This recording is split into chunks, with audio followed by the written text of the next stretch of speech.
Kita lanjut bahas BTTH Season 5 Part 17. Oke lah, gak usah banyak mengimeng, kita langsung masuk aja ke pembahasan.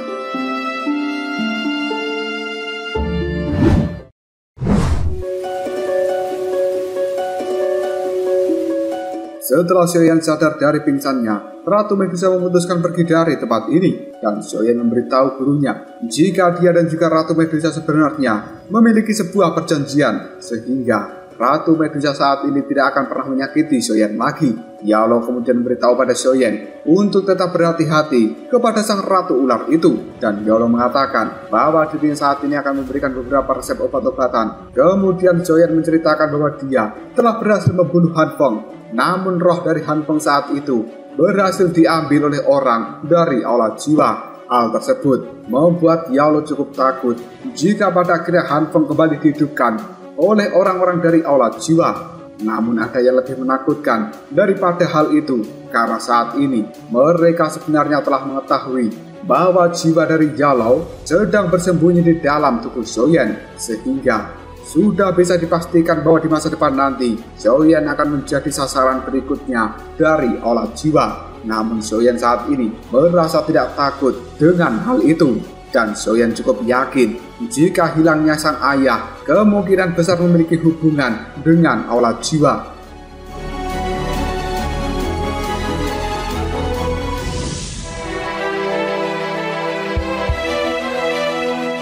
Di tempat lain saat ini orang dari aula jiwa menyeret arwah dari Han Feng, sementara Xiaoyan saat ini tengah memperlihatkan penggabungan dua api surgawinya kepada sang guru. Dan saat ini sebenarnya Xiaoyan sudah siap untuk membuat tubuh baru bagi sang guru.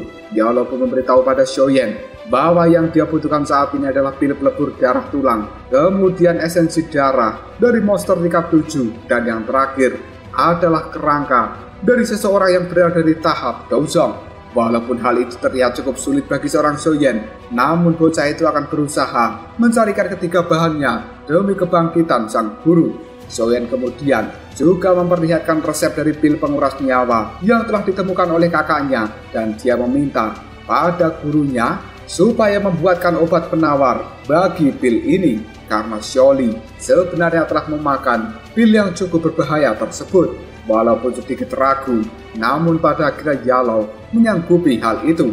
Di sisi lain, Sumei, Liniao, serta tetua Yingwu, mereka bertiga sedang berkumpul dan mengira telah terjadi sesuatu terhadap Xiaoyan, karena selama 2 bulan ini mereka tidak pernah melihat Xiaoyan kembali ke markas dari sekte Xiao.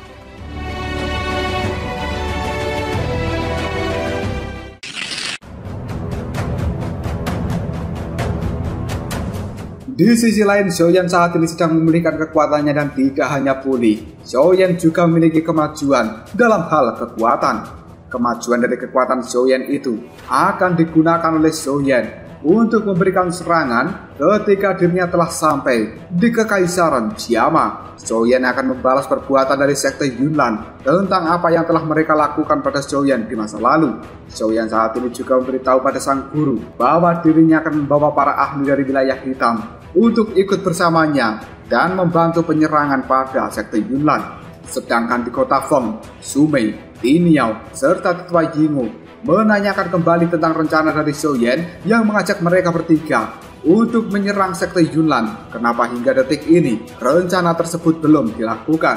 Hal itu membuat mereka bertiga meragukan keinginan dari Xiaoyan. Namun tidak lama kemudian Xiaoyan pun muncul di tempat ini, dan ketiga orang itu pun berubah menjadi cukup baik. Xiaoyan meminta supaya mereka bersiap-siap, karena tidak lama lagi kelompok ini akan segera pergi menuju ke Kekaisaran Jiama dan menyerang sekte Yunnan. Setelahnya, Xiaoyan pun berpamitan pada Xiaoli untuk pergi duluan ke Akademi Bagian Dalam, dan dia akan membawa anggota dari Gerbang Pan untuk ikut penyerangan tersebut. Xiaoyan saat ini datang ke Akademi Bagian Dalam ditemani oleh Ratu Medusa. Mereka kemudian menemui Tetua Agung Suqian, dan kemudian Xiaoyan meminta pada Tetua Agung supaya orang tua itu melindungi sekte Xiao ketika Xiaoyan pergi melakukan penyerangan pada sekte Yunlan. Permintaan ini disetujui oleh Tetua Agung Suqian.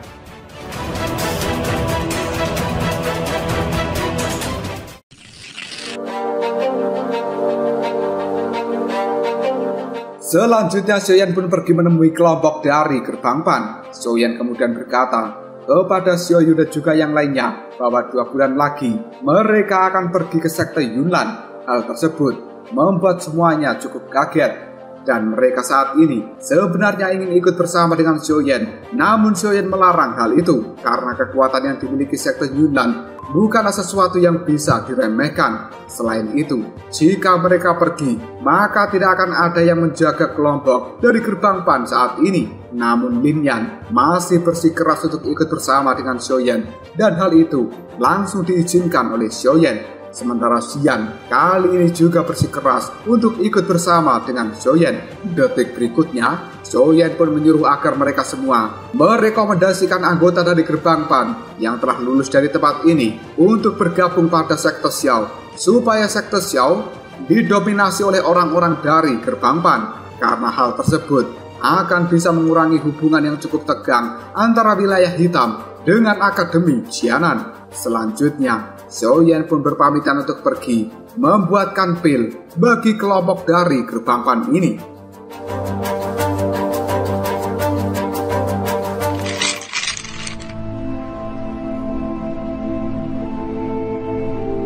Lin Xiuya dan juga Liu Qing saat ini sedang bertarung. Dan tiba-tiba saja mereka bergegas untuk menemui Xiaoyan ketika Lin Yan memberitahu bahwa Xiaoyan sebenarnya telah kembali ke tempat ini. Saat mendengar Xiaoyan akan pergi ke sekte Yunlan, Lin Xiuya serta Liu Qing pun akan menantang Xiaoyan terlebih dahulu. Jika Xiaoyan menang, maka mereka berdua akan pergi membantu Xiaoyan dan bertarung melawan sekte Yunlan. Pada akhirnya, Xiaoyan pun menyetujui tantangan dari mereka. Pertarungan pada akhirnya dimulai. Namun hal ini begitu cepat selesai karena Xiaoyan berhasil mengalahkan Liu Qing dengan cukup mudah. Selanjutnya, Xiaoyan pun kembali pergi ke pegunungan untuk kembali melatih segel pembuka gunung. Menurut gurunya, kekuatan tersebut layak menjadi jurus tempur tingkat bumi yang memiliki level yang cukup tinggi. Bahkan di klan dari Suner saja, tidak semua orang bisa melatihnya. Namun Xiaoyan saat ini harus terus berlatih karena Yunsan pasti kekuatannya juga telah meningkat. Dan Xiaoyan harus berjaga-jaga jika nantinya aula jiwa ikut campur di dalam pertarungan antara sekte Yunlan melawan kelompok Xiaoyan.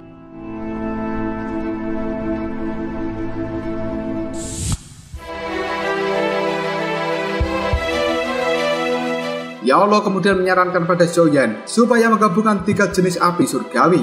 Walaupun hal tersebut akan lebih sulit daripada melatih segel pembuka gunung, namun Xiaoyan masih saja mencobanya. Berkali-kali dia gagal, tapi Xiaoyan tidak pernah menyerah dan terus melakukan percobaan. Ketika sedang berlatih, Xiaoyan pun mendapatkan sebuah surat yang mengisyaratkan bahwa sekte Xiao telah siap untuk berangkat kapanpun. Xiaoyan kemudian pergi ke markas dari Gerbang Pan dan dia pun berpamitan pada Tetua Agung serta berterima kasih atas apa yang telah Tetua Agung berikan padanya selama ini. Selain itu, Xiaoyan juga berpamitan kepada Xiaoyu dan juga yang lainnya. Sementara di kota Feng saat ini, banyak orang telah berkumpul. Mereka menunggu kedatangan dari Xiaoyan dan tidak lama kemudian, Xiaoyan pun telah muncul di tempat ini.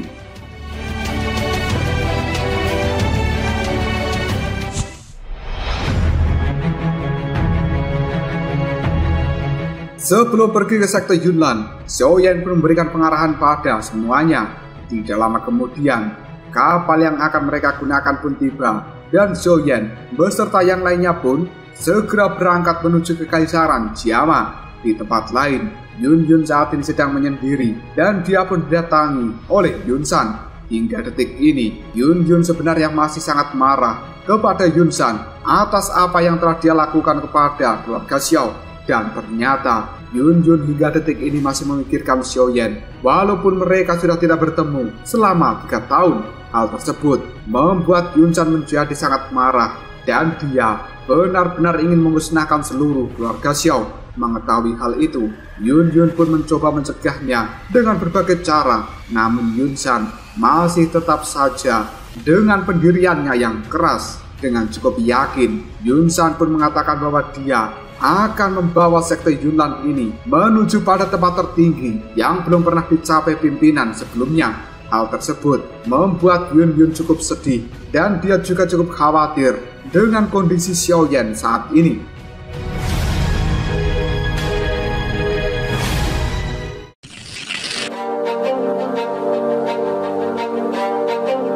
Sedangkan di tempat lain, Yafei memanggil Tuan Hei Bodong dan juga Xiao Ding. Dengan terburu-buru, Yafei menceritakan bahwa dia mendapatkan sebuah informasi bahwa kemungkinan sekte Yunnan telah mengetahui jika keluarga Meteor ini melindungi seluruh keluarga Xiao yang tersisa, dan mereka kemungkinan akan langsung memberikan serangan pada keluarga Meteor saat ini. Hei Bodong pun menyarankan supaya mereka semuanya tetap waspada. Selain itu, juga meminta supaya keluarga Xiao tidak keluar untuk sementara waktu. Setelah 1 bulan perjalanan, pada akhirnya Xiaoyan bersama dengan orang-orangnya telah menempuh setengah perjalanan, dan mereka diperkirakan akan sampai 1 bulan lagi. Kapal yang dinaiki oleh Xiaoyan saat ini terlihat cukup sepi karena Xian dan juga Ratu Medusa sedang meninggalkan kapal untuk berjalan-jalan karena mereka merasa cukup bosan berada di kapal ini. Dan sebenarnya Ratu Medusa serta Xian, mereka berdua memiliki keterikatan yang cukup kuat, seolah-olah mereka cukup cocok.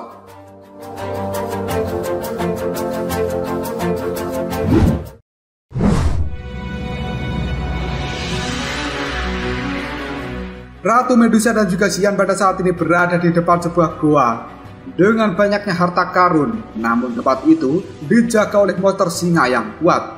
Xian dan juga Ratu Medusa kemudian bekerja sama memikirkan cara untuk bisa memasuki goa itu. Xian pada akhirnya membangunkan singa tersebut, kemudian mengalihkan perhatiannya, sementara Ratu Medusa mulai menghancurkan segel dan menerobos masuk ke dalam goa. Xian kali ini terus menghindar dari kejaran singa, dan sialnya Xian pun terjebak oleh api-api yang dibuat oleh singa tersebut. Hal ini membuat Xian memanggil Ratu Medusa.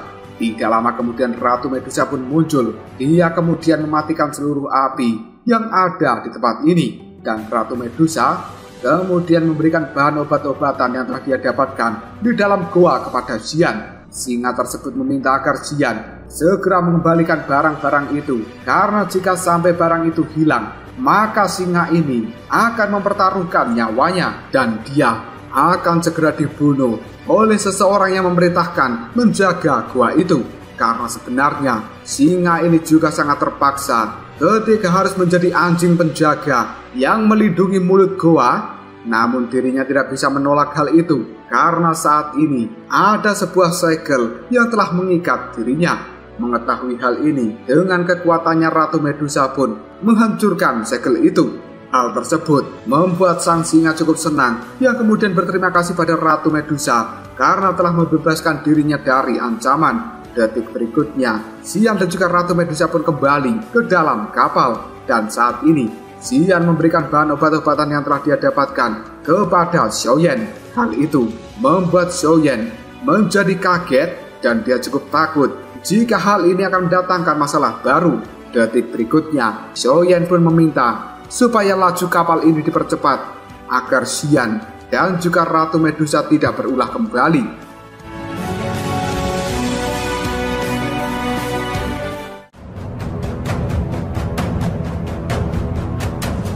Lalu apakah yang akan terjadi selanjutnya? Mungkinkah Xiaoyan akan berhasil menghancurkan sekte Yunnan kali ini? Jika kalian penasaran, tunggu aja jawabannya di next video. Kaprosok.